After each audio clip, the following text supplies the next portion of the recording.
Piece be upon all of you.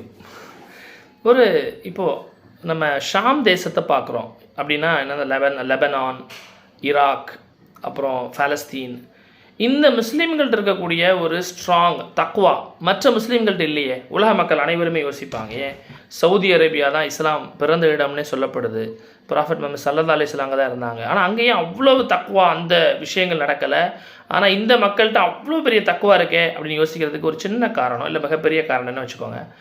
உலகத்தில் அனைத்து நபிமார்களும் சென்ற ஒரு இடம் ஈராக் மற்றும் யெமன் மற்றும் அந்த பாலஸ்தீன், அந்த ஷாம் தேசம்னு சொல்லுவோம். கிட்டத்தட்ட ஒரு 5 நாடுகள் சேர்ந்தது.